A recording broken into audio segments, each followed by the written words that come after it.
میں ہوں عبدالرؤف خان اور آپ دیکھ رہے ہیں 180 اسپورٹس چینل۔ قومی ٹیم کرکٹ کی پاکستان کی اس تک پہنچنے کا کیا طریقہ ہے، کیا کیا راستے اختیار کرنے پڑتے ہیں، کہاں کہاں جا کے کھیلنا پڑتا ہے، یہ ایک ایسا ٹاپک ہے جس کو ہر کوئی جاننا چاہتا ہے، نہ صرف کھلاڑی بلکہ کھلاڑیوں کے والدین بھی۔ اس پہ بھی کسی دن ایک الگ ویلاگ بنائیں گے تاکہ ان بچوں کی رہنمائی ہو سکے جو قومی ٹیم تک پہنچنا چاہتے ہیں۔ لیکن اس سے پہلے آج اس پر بات کر رہے ہیں کہ یہ کرکٹ جو ہے یہ بہت مشکل دشت ہے۔ ایسا نہیں ہوتا کہ آپ چلے اور آپ کو منزل مل گئی، بہت سی مشکلات ہیں اس راستے میں، اور کوئی ان مشکلات کو عبور کرتا کرتا بابر اعظم بن جاتا ہے اور کوئی رکشہ ڈرائیور۔ لیکن جب کوئی بابر اعظم بن جاتا ہے تو یہاں آگے یہ سمجھ نہیں آتی کہ وہ پھر کس طرح ہر سال اپنی سیلریاں بڑھانے کا، اپنی میچ فیس بڑھانے کا مطالبہ کرتے ہیں۔ ایک ایسے کرکٹر جن کے پاس ٹریولنگ کے پیسے نہیں تھے، بوٹ خریدنے کی جیب اجازت نہیں دیتی تھی، بیٹ حاصل کرنے کا ان کے پاس کوئی ذریعہ نہیں تھا، ماں باپ ان کے غریب تھے، اور کوئی نہ کوئی کوچ، کوئی نہ کوئی کرکٹ کا دیوانہ ان کی انگلی پکڑ کر ان کو اس راہ پہ لے آیا جس راہ سے آ کے وہ پاکستان ٹیم تک پہنچ گئے۔ لیکن ایک چیز جو ہر سال، ہر 2 سال بعد سر اٹھاتی ہے کہ کھلاڑیوں کے سینٹرل کانٹریکٹ کی رقم بڑھائی جائے، جس کو عرف عام میں تنخواہ بھی کہتے ہیں، یا میچ فیس بڑھائی جائے۔ اور آپ دیکھیں کہ آج کے دور میں جب کھلاڑی پی ایس ایل سے 1.5-2 کروڑ روپیہ کما رہے ہیں، یا یہ یوں کہہ لیں کہ 50-25 لاکھ سے لے کے 2 کروڑ تک کما رہے ہیں، انٹرنیشنل کرکٹ میں ان کی سالانہ جو تنخواہ ہے وہ 50 لاکھ سے 1 کروڑ روپیہ بن رہی ہے، میچ فیس جو ان کی ہے وہ بھی 1 کروڑ سے 2 کروڑ سالانہ بن رہی ہے۔ اس کے علاوہ نشریاتی حقوق جو بیچتا ہے کرکٹ بورڈ، یا جو تشہیر سے پیسہ آتا ہے جس کو ہم سپانسر کہتے ہیں، اس سے بھی 1 کروڑ سے 2 کروڑ روپیہ سالانہ ایک پلیئر کما رہا ہے۔ تو اگر یہ کہا جائے کہ قومی ٹیم میں شامل ایک کھلاڑی سالانہ 2 سے 6 کروڑ روپیہ کما رہا ہے، اور اس کے باوجود، اتنی خطیر رقم کے باوجود، وہ کھلاڑی جس کے پاس سفر کرنے کے پیسے نہیں تھے، بیٹ خریدنے کی اس کی ہمت نہیں تھی، جیب اجازت نہیں دیتی تھی، اور روزانہ اس کو گالیاں پڑتی تھی گھر سے کرکٹ کھیلنے پر کہ تم کیا لوفروں والا آوارہ گردی تم نے شروع کر دی ہے۔ تو ایسے کھلاڑی جب یہ مطالبہ کرتے ہیں کہ ہماری تنخواہیں بڑھائی جائیں تو عقل دنگ رہ جاتی ہے۔ اور اس سے بھی زیادہ پریشان کن بات یہ ہے کہ کرکٹ بورڈ کا کوئی آفیشل سری لنکا پہنچ جاتا ہے کھلاڑیوں کے ساتھ بات چیت کرنے کہ آپ کی کتنی تنخواہ بڑھائیں، اتنی بڑھا سکتے ہیں، اتنی نہیں بڑھا سکتے، کہ وہ 10 لاکھ خرچ کر کے وہاں پہ جا رہا ہے۔ اور وہ اس لیے جا رہا ہے کیونکہ اگر وہ کھلاڑیوں کی نہیں سنیں گے بات تو کل کو کھلاڑی نہ کہہ دیں کہ بھائی آپ میں کیا خوبی، آپ 22 لاکھ روپے ماہانہ لے رہے ہیں کرکٹ بورڈ سے۔ اور چیئرمین جیسے یہ زکا اشرف ہیں، نجم سیٹھی ہیں، یا رمیز راجہ تھے، یہ بھی مجبور ہو جاتے ہیں ان کی تنخواہیں بڑھانے پہ جو پہلے ہی بہت زیادہ ہے۔ اور وہ ایک ایسے بیک گراؤنڈ سے آئے ہیں جہاں پہ وہ اگر کرکٹر نہ بنتے تو ان کے لیے 20,000 25,000 ماہانہ کمانا بھی مشکل ہو جاتا۔ جیسے ایک ناکام کرکٹر رکشہ ڈرائیور بنتا ہے، یا سنوکر کی دکان کھول لیتا ہے، یا چاروں لاچار سکورر بن جاتا ہے، یا چھوٹی موٹی اپنے علاقوں میں امپائرنگ کر کے پیسے کمانا شروع کر دیتا ہے، یا کوئی زیادہ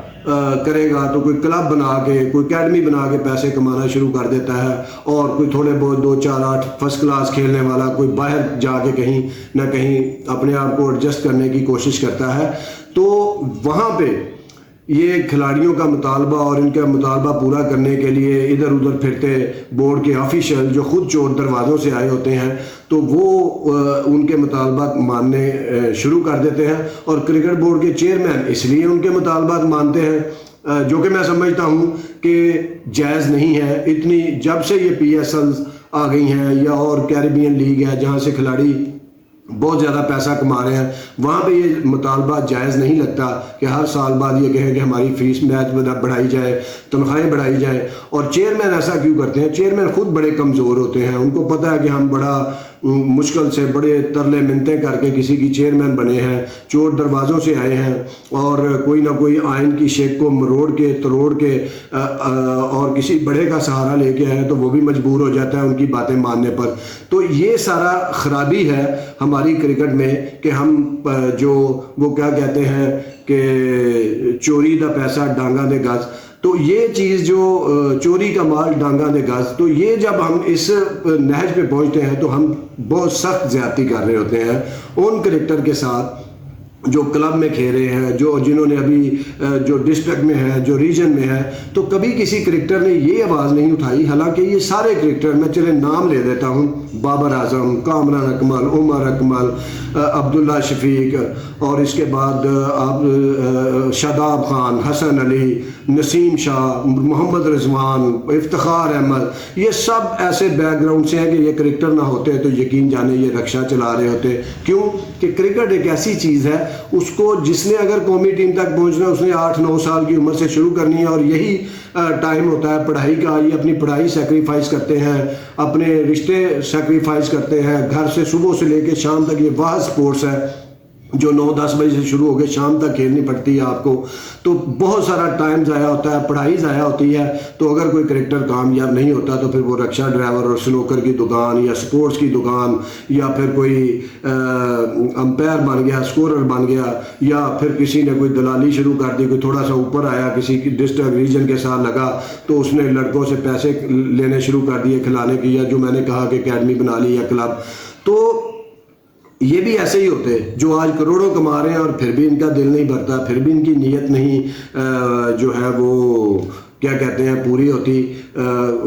لالچ ختم نہیں ہوتا۔ بجائے اس کے کہ یہ کرکٹر یہ آواز اٹھائے کہ بھائی جتنے جو بھی آج تک فرسٹ کلاس کھیلے ہیں، 10 15 20 فرسٹ کلاس کھیلا، جو مشکلات کا شکار ہے، اس کے لیے کوئی بورڈ پینشن بنائے، اور کوئی جو 50 فرسٹ کلاس کھیلا ہے اس کی کوئی پینشن کا ارینج کرے، جو 100 فرسٹ کلاس کھیلا ہے اس کی ارینج کرے۔ ہاں، جو کوچ بن جاتے ہیں، جو پی سی بی کے ساتھ لگ جاتے ہیں آگے یا نوکری کر رہے ہوتے ہیں، ان کو آپ پینشن بالکل نہ دیں، کیونکہ وہ پہلے ہی 1,00,000 1,50,000 سیلری لے رہے ہوتے ہیں۔ تو اس طرح کی آواز نہیں اٹھاتے، نہ ہی کوئی کرکٹر، اس کو پتہ ہے جو کرکٹر بنا ہے، بابر اعظم کو پتہ ہے کہ ریجنوں کے کیا مسائل ہوتے ہیں، صرف انہوں نے یہی فوکس کر لیا ہے کہ ریجن میں سیاست ہوتی ہے، مجھے فلاں ریجن کے عہدیدار نے ایسے کر دیا تھا، ایسے کر دیا تھا۔ بھائی اس طرح ہوتا ہے، لیکن کسی نے آواز نہیں اٹھائی کہ ریجنوں کو امپاور کریں، ریجنوں کے جو ہے وہ بینک اکاؤنٹس کھلوا کے تو پی سی بھی وہاں پہ اسپانسر کرے اپنے پیسے جو آئی سی سی سے اس کو آتے ہیں یا اسپانسر سے۔ نہ ہی اس میں کبھی کلب کرکٹ کے جو کلب کرکٹر ہے جہاں سے وہ خود آئے ہوتے ہیں ان کی کوئی فیور کی کہ ہر کلب کو 2-2 لاکھ دے پی سی بی جو رجسٹرڈ کلب ہیں تاکہ وہ اپنا سامان لے سکے۔ اور نہ ہی کسی بابر اعظم نے یا کسی بڑے اور کھلاڑی نے، رضوان نے یا کسی نے، امام الحق ٹائپ نے، کسی نے یہ آواز نہیں اٹھائی کہ بھائی کہ کلب کرکٹ جو ہے، کلب کرکٹ ایسی بنائی جائے جو ڈسٹرکٹ کے ٹورنامنٹ ہے، کم از کم ان میں 2,000 فیس تو دیں کلب کرکٹ میچ کھیلنے کی۔ کسی نے یہ آواز نہیں اٹھائی، سب کو اپنے پیٹ کی پڑی ہوتی ہے، 6-6 کروڑ سالانہ کما کے بھی۔ اور یہاں تک کہ وسیم اکرم، وقار نس، یہ بھی کمنٹریاں کرتے ہیں، سارا کچھ کرتے ہیں، انہوں نے بھی کبھی آواز نہیں اٹھائی کہ یہ کس طرح پاپڑ بیل کے قومی ٹیموں تک پہنچے اور کس طرح انہوں نے مشکلات کا سامنا کیا، اپنی پڑھائی ضائع کی، اور پھر آپ نے قومی ٹیموں میں آ کے ٹیوٹر رکھے، انگلش سیکھی، اور آج کمنٹری سے پیسہ کما رہے ہیں اور تشہیری اشتہارات سے پیسہ کما رہے ہیں۔ تو انہوں نے بھی کبھی یہ بات نہیں کی آ کے کہ بھائی کلب کرکٹ کو بہتر کریں، اس میں پیسہ پھینکیں۔ تو میں سمجھتا ہوں کہ جب تک کمزور چیئرمین آتے رہیں گے، 22 لاکھ والے آفیشر رہیں گے، تو ان کھلاڑیوں کی ہر سال 2 سال بعد سالانہ آمدنی کا مطالبہ ہوتا رہے گا اور یہ تنخواہیں بڑھاتے رہیں گے، کیونکہ یہ خود کمزور ہیں، یہ اتنا سخت فیصلے نہیں لے سکتے۔ حالانکہ ایک انٹرنیشنل کرکٹر کو کسی چیز کی کمی نہیں، یہ تو خود بزنس کر رہے ہوتے ہیں، خود پراپرٹیاں خرید رہے ہوتے ہیں، مینیجر رکھ کے فلیٹ لے رہے ہیں، فلیٹ بنا رہے ہیں، تو ان کے پاس بہت پیسہ ہے۔ خدا را اگر یہ کرکٹر نہیں بات کر رہے کوئی نچلے لیول کی، کسی کلب کرکٹر کی، تو پی سی بی کے چیئرمین جو ہے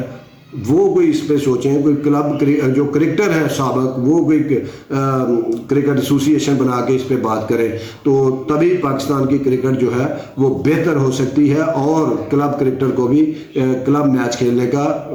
1000-2000 روپے معاوضہ مل سکتا ہے۔ بہت شکریہ، دیکھتے رہیے 180 اسپورٹس۔ اللہ حافظ۔